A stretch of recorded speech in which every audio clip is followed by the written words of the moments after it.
ಎಲ್ಲರಿಗೂ ನಮಸ್ಕಾರ.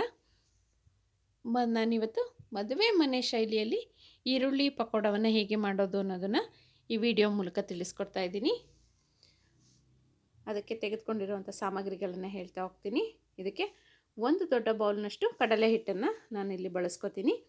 ಅಕ್ಕಿ ಹಿಟ್ಟನ್ನು ಮಿಕ್ಸಿಯಲ್ಲೇ ನಾನು ಪೌಡರ್ ಮಾಡಿ ಮಿಕ್ಸಿ ಜಾರ್ನಲ್ಲಿ ಪೌಡರ್ ಮಾಡಿ ಇಟ್ಕೊಂಡಿರೋವಂಥದ್ದು 3/4 ಕಪ್ನಷ್ಟು ಅಕ್ಕಿ ಹಿಟ್ಟು. ಇದಕ್ಕೆ ಕಡಲೆ ಬೀಜವನ್ನು ಡ್ರೈ ರೋಸ್ಟ್ ಮಾಡಿ ಒಂದು ಅರ್ಧ ಕಪ್ನಷ್ಟು ಕಡಲೆ ಬೀಜ ಸಪ್ರೇಟಾಗಿ ಡ್ರೈ ರೋಸ್ಟ್ ಮಾಡಿ ಇಟ್ಕೊಂಡಿದ್ದೀನಿ. ಧನಿಯಾವನ್ನು 1/4 ಚಮಚದಷ್ಟು ಧನಿಯಾವನ್ನು ಇಲ್ಲಿ ಬಳಸ್ಕೊಂಡಿದ್ದೀನಿ. ಗೋಡಂಬಿಯನ್ನು ಸಣ್ಣಗೆ ಒಂದು 2ರಿಂದ 3 ಪೀಸ್ ಮಾಡಿಕೊಂಡು ಗೋಡಂಬಿಯನ್ನು ಕೂಡ 1 ಸ್ಪೂನಷ್ಟು ಗೋಡಂಬಿಯನ್ನು ಸಪ್ರೇಟಾಗಿಯೇ ಡ್ರೈ ರೋಸ್ಟ್ ಮಾಡಿ ಇಟ್ಕೊಂಡಿದ್ದೀನಿ. ಕೊತ್ತಂಬರಿ ಹಾಗೂ ಕರಿಬೇವು, ಹಸಿಮೆಣಸನ್ನು ಸಣ್ಣಗೆ ಹೆಚ್ಚಿ ಇಟ್ಕೊಂಡಿರುವಂಥದ್ದು,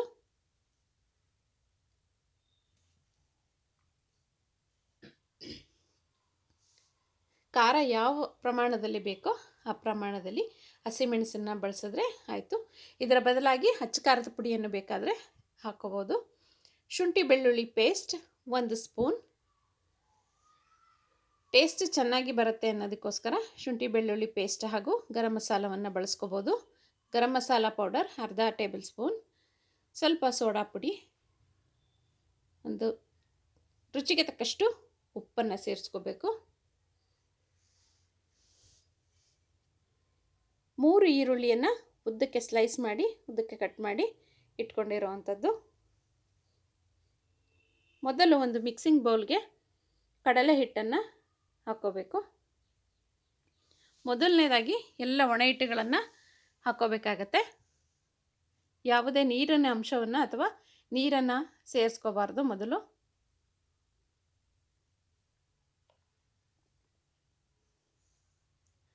ಆ ಒಣ ಹಿಟ್ಟಿಗೆನೇ ಸ್ವಲ್ಪ ಅಂದರೆ ಪೂರ್ತಿ ಪ್ರಮಾಣದ ಈರುಳ್ಳಿಯನ್ನು ಹಾಕಿ ಈ ಥರ ಮಿಕ್ಸ್ ಮಾಡ್ಕೋಬೇಕಾಗತ್ತೆ. ಅಂದರೆ ಈರುಳ್ಳಿಯಲ್ಲಿರುವಂಥ ನೀರಿನ ಅಂಶ ಹಿಟ್ಟಿನೊಂದಿಗೆ ಬೆರೆತ್ಕೋಬೇಕು. ಅದಕ್ಕೋಸ್ಕರನೇ ಒಣ ಹಿಟ್ಟಿಗೆ ಡೈರೆಕ್ಟಾಗಿ ಈರುಳ್ಳಿಯನ್ನು ಮಿಕ್ಸ್ ಮಾಡಿ ಇಟ್ಕೋಬೇಕಾಗತ್ತೆ. ಇಲ್ಲಾಂದರೆ ನೀರಿನಲ್ಲಿ ಮಿಕ್ಸ್ ಮಾಡಿದ್ರೆ ಈರುಳ್ಳಿಯಲ್ಲಿರುವಂಥ ನೀರಿನ ಅಂಶ ಸಪ್ರೇಟಾಗಿ ಬಿಟ್ಕೊಂಡು ಹೆಚ್ಚಿಗೆ ನೀರಾಗಿ ಬಜ್ಜಿ ಹಿಟ್ಟಿನ ಅದಕ್ಕೆ ಬಂದುಬಿಡುತ್ತೆ. ಕೊತ್ತಂಬರಿ, ಕರಿಬೇವು ಹಾಗೂ ಹಸಿಮೆಣಸನ್ನು ಕೂಡ ಸೇರಿಸ್ಕೊಂಡು ಒಣ ಹಿಟ್ಟಿಗೆನೇ ಎಲ್ಲವನ್ನು ಮಿಕ್ಸ್ ಮಾಡ್ಕೋಬೇಕು. ಎಲ್ಲ ಹೊಂದ್ಕೋಬೇಕು. ರುಚಿಗೆ ತಕ್ಕಷ್ಟು ಉಪ್ಪು, ಸ್ವಲ್ಪ ಇಲ್ಲಿ ಕಡಲೆ ಹಿಟ್ಟು ಕಡಿಮೆ ಅಂತ ಅನ್ನಿಸ್ತು, ಹಾಗಾಗಿ ಮತ್ತೆ ನಾನು ಒಣ ಹಿಟ್ಟನ್ನು ಸೇರಿಸ್ಕೊಂಡೆ. 1 ಬೌಲ್ನಷ್ಟು ಮಾತ್ರ ಕಡಲೆ ಹಿಟ್ಟನ್ನು ಬಳಸಿದ್ದೀನಿ. 3/4 ಕಪ್ನಷ್ಟು ಅಕ್ಕಿ ಹಿಟ್ಟು. ಅಂದರೆ ನಾನು ಮಿಕ್ಸಿಯಲ್ಲಿ ಸ್ವಲ್ಪ, ಅಂದರೆ ತೀರಾ ನುಣ್ಣಗೆ ಇರೋವಂಥ ಅಕ್ಕಿ ಹಿಟ್ಟನ್ನು ಬಳಸಿಲ್ಲ, ಸ್ವಲ್ಪ ರವೆಯಾಗಿ ಇರೋವಂಥ ರವೆ ಅಂಶ ಸ್ವಲ್ಪ ಇರಬೇಕು ಅಕ್ಕಿ ಹಿಟ್ಟಿನಲ್ಲಿ. ಸಣ್ಣ ರವೆ ಅಂತ ಹೇಳ್ತೀವಲ್ವ, ಚಿರೋಟಿ ರವೆ, ಆ ಥರ ಇದ್ದಾಗ ಕ್ರಿಸ್ಪಿಯಾಗಿ ಪಕೋಡ ಚೆನ್ನಾಗಿ ಬರುತ್ತೆ. ಅದಕ್ಕೆ ಗರಂ ಮಸಾಲ, ಶುಂಠಿ ಬೆಳ್ಳುಳ್ಳಿ ಪೇಸ್ಟ್, ನಾವೇನು ಸಪ್ರೇಟಾಗಿ ಡ್ರೈ ರೋಸ್ಟ್ ಮಾಡಿ ಇಟ್ಕೊಂಡಿದ್ವಲ್ಲ, ಕಡಲೆ ಬೀಜ, ಧನಿಯಾ ಹಾಗೂ ಗೋಡಂಬಿ ಎಲ್ಲವನ್ನು ಹಾಕಿ ಇದಕ್ಕೆ ಕಾಯಿಸ್ಕೊಂಡಿರುವಂಥ ಬಿಸಿ ಎಣ್ಣೆಯನ್ನು ಒಂದು 2 ಟೇಬಲ್ ಸ್ಪೂನ್ನಷ್ಟು ಸೇರಿಸ್ಕೋಬೇಕಾಗತ್ತೆ. ಇದಿಷ್ಟನ್ನೇ ಚೆನ್ನಾಗಿ ಹೊಂದ್ಕೊಳ್ಳೋ ರೀತಿಯಲ್ಲಿ ಕಲಿಸ್ಕೋಬೇಕು. ಯಾವುದೇ ನೀರನ್ನು ಸೇರ್ಸೋಕ್ಕೆ ಹೋಗಬೇಡಿ. ಒಣ ಹಿಟ್ಟಿಗೆ ಗೊತ್ತಾಯ್ತಲ್ಲ, ಈರುಳ್ಳಿ, ಸೊಪ್ಪುಗಳು ಹಾಗೂ ಗರಂ ಮಸಾಲ, ಶುಂಠಿ ಬೆಳ್ಳುಳ್ಳಿ ಪೇಸ್ಟ್, ಕಡಲೆ ಬೀಜ, ಧನಿಯಾ ಎಲ್ಲವನ್ನು ಸೇರಿಸಿ ಎಣ್ಣೆ ಎಲ್ಲವನ್ನು ಸೇರಿಸಿ ಹೊಂದಿಸ್ಕೊಂಡು ಕಲಿಸ್ಕೊಂಡಾಯಿತು. ಲಾಸ್ಟಲ್ಲಿ ಕೊನೆಯಲ್ಲಿ ನೀರನ್ನು ಎಷ್ಟು ಬೇಕೋ ನಿಧಾನಕ್ಕೆ ನೋಡಿ ಸೇರಿಸ್ಕೋಬೇಕು. ಒಂದೇ ಸರಿ ನೀರನ್ನು ಸೇರಿಸ್ಕೊಂಡು ಕಲಿಸ್ಕೊಳ್ಳೋಕೆ ಹೋಗಬೇಡಿ. ಬಜ್ಜಿ ಹಿಟ್ಟಿನ ಅದರಲ್ಲಿ ತೆಳುವಾಗಿ ಬಂದುಬಿಟ್ರೆ ಪಕೋಡ ಚೆನ್ನಾಗಿ ಬರೋದಿಲ್ಲ. ಇನ್ನೊಂದು ನೆನಪಿರಲಿ, ಅಕ್ಕಿ ಹಿಟ್ಟು ಸ್ವಲ್ಪ ತರಿ ಇರಬೇಕು. ಸಣ್ಣ ರವೆ ಅದರಲ್ಲಿ ಇರಬೇಕು. ಸಣ್ಣ ರವೆ ಅಂಶ ಅದರಲ್ಲಿ ಅಕ್ಕಿ ಹಿಟ್ಟಿನಲ್ಲಿ ಇರಬೇಕು.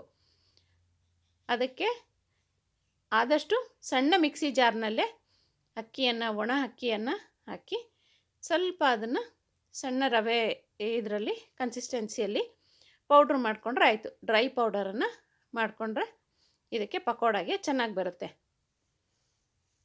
ಕಲಸಿ ಒಂದು 10 ನಿಮಿಷ ನೆನೆಯೋದಕ್ಕೆ ಬಿಟ್ಟರೆ ಸಾಕು. ಹೆಚ್ಚಿಗೆ ಹೊತ್ತೇನು ಕಲಸಿ ಹೊಂದ್ಕೊಳ್ಳೋದಕ್ಕೆ ಬಿಡೋದೇನು ಬೇಕಾಗಿಲ್ಲ.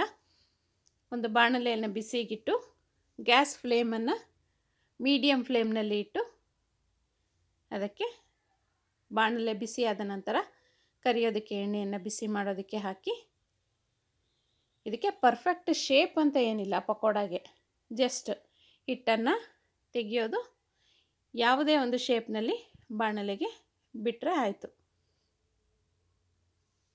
ರೌಂಡಾಗೆ ಬರಬೇಕು ಅಥವಾ ಚಪ್ಪಟೆಯಾಗಿ ಒಡೆ ಆಕಾರದಲ್ಲೇ ಬರಬೇಕು ಅನ್ನೋದು ಏನಿಲ್ಲ. ನೋಡ್ತಾ ಇದ್ದೀರಲ್ಲ, ಎಣ್ಣೆ ಬಿಸಿಯಾಗಿದೆ. ಅದಕ್ಕೆ ಪಕೋಡಗಳನ್ನು ಎಣ್ಣೆಯಲ್ಲಿ ಕರಿಯೋದಕ್ಕೆ ಬಿಡ್ತಾಯಿದ್ದೀನಿ. ಇದನ್ನು ಆದಷ್ಟು ಮೀಡಿಯಮ್ ಫ್ಲೇಮ್ನಲ್ಲೇ ಪಕೋಡಗಳನ್ನು ಕರ್ಕೋಬೇಕು.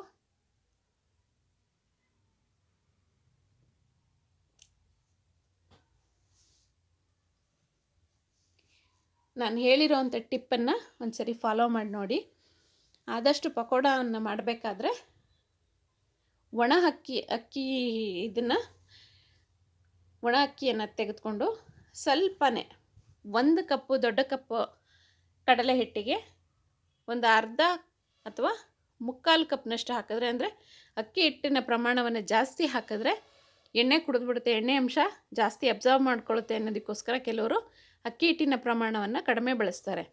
ಸ್ವಲ್ಪ ರವೆಯಾಗಿ ಇದ್ದರೂ ಕೂಡ ಸ್ವಲ್ಪ ಎಣ್ಣೆ ಅಂಶವನ್ನು ಜಾಸ್ತಿ ಅಬ್ಸರ್ವ್ ಮಾಡುತ್ತೆ. ಆದರೆ ತಿನ್ನೋದಕ್ಕೆ ಕ್ರಿಸ್ಪಿಯಾಗಿ ಚೆನ್ನಾಗಿ ಪಕೋಡ ಚೆನ್ನಾಗಿ ಬರುತ್ತೆ. ಸ್ವಲ್ಪ ಮಿಕ್ಸಿಯಲ್ಲಿ ಚಿರೋಟಿ ರವೆ ಅದಕ್ಕೆ ಅದನ್ನು ಪೌಡರ್ ಮಾಡಿಕೊಂಡು ಪಕೋಡಾಗೆ ಬಳಸ್ಕೊಂಡು ನೋಡಿ, ಚೆನ್ನಾಗಿ ಬರುತ್ತೆ.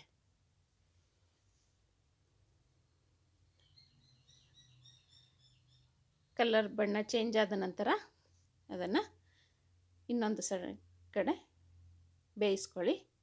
ಎರಡೂ ಕಡೆ ಚೆನ್ನಾಗಿ ಗೋಲ್ಡನ್ ಬ್ರೌನ್ ಬಣ್ಣ ಬರೋವರೆಗೂ ಚೆನ್ನಾಗಿ ಅದನ್ನು ಕರ್ಕೊಂಡ್ರೆ, ಎಣ್ಣೆಯಲ್ಲಿ ಕರ್ಕೊಂಡ್ರೆ ಮದುವೆ ಮನೆ ಶೈಲಿಯಲ್ಲಿ ಗರಿಯಾದಂಥ ಈರುಳ್ಳಿ ಪಕೋಡ ಮನೆಯಲ್ಲೇ ತಿನ್ನೋದಕ್ಕೆ ರೆಡಿ.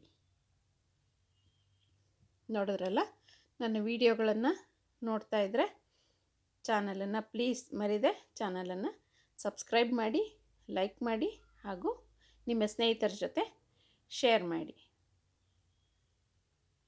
ಕೆಲವೊಂದು ಕಿಚನ್ ಟಿಪ್ಸ್ಗಳನ್ನು ನಾನು ನನ್ನ ವಿಡಿಯೋ ಮೂಲಕ ಕೊಡ್ತಾ ಹೋಗ್ತೀನಿ. ಈ ವಿಡಿಯೋಗಳನ್ನು ನೋಡ್ತಾ ಇದ್ದರೆ ನಿಮಗೆ ಮುಂದಿನ ವಿಡಿಯೋಗಳಲ್ಲೂ ಕೂಡ ಆದಷ್ಟು ಹೆಚ್ಚಿನ ಕಿಚನ್ ಟಿಪ್ಸ್ಗಳನ್ನು ಕೊಡ್ತಾ ಹೋಗ್ತೀನಿ. ಎಲ್ಲರಿಗೂ ಧನ್ಯವಾದಗಳು.